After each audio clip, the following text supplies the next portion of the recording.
திருப்புகழ் 267. கூர்வேல் பழித்த விழியாலே மருட்டி முலை கோடால் அழைத்து மலரணை மீதே கோபா இதழ் பருக மார்போடு அணைத்து கணை கோல் போல் சுழற்றி இடை உடை நாண கார்போல் குழல் சரியவே வாய் அதட்டி இரு காதோலை இற்று விழ விளையாடும் காமா மயக்கியர்கள் ஊடே கழித்து நம கானூர் உரை கலகம் ஒழியாதோ. வீராணம் வெற்றி முரசோடே தவில் திமிலை வேத ஆகமத்து ஒலிகள் கடல் போல வீராய் முழக்க வரு சூரார் இறக்க விடும் வேளா. திருத்தணியில் உறைவோனே மாரோன் இறக்க நகை தாதா திருச்செவியில் மாபோதகத்தை அருள் குருநாதா. மாலோன் அளித்த வழியார் மால் கழிப்ப வெகு மாலோடு அனைத்து மகிழ் பெருமாளே. ஆளோடு அனைத்து மகிழ் பெருமாளே.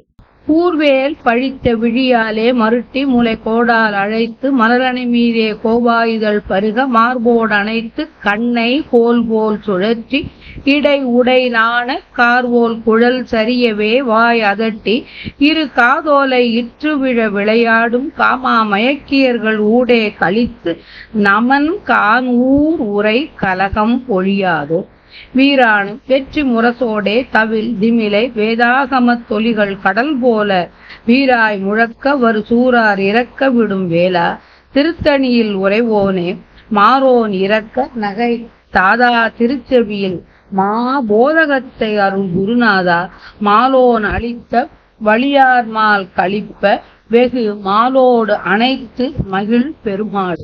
வீராணம் என்ற பெரிய பறை, வெற்றி முரசு, தவில் திமிலை வேத ஆகம ஒலிகள் என்னும் இவை எல்லாம் கடல் போன்று மிகச் சிறப்புடன் முழக்கமிட எதிர்த்து வந்த சூரன் முதலியவர் இறக்கும்படி எய்த வேலை உடையவனே. திருத்தணியில் வீற்றிருப்பவனே, காமன் இறக்கும்படி சிரித்த தந்தையின் செவியில் சிறந்த ஞான உபதேசத்தை அருளிய குருநாதனே. திருமால் பெற்றெடுத்த வள்ளிநாயகியை ஆசையுடன் மகிழ மிக்க காதலுடன் அணைத்து மகிழ்ச்சி அடைந்த பெருமாளே. விலைமகளிருடனே நான் கழித்து இறுதியில் யமனுடன் காடுபோல் அச்சம் தரும் நரகத்தில் சேர்ந்து இருக்கும் குழப்பம் என்னை விட்டு நீங்காதோ. என்னை விட்டு நீங்க அருள் செய்வாயாக.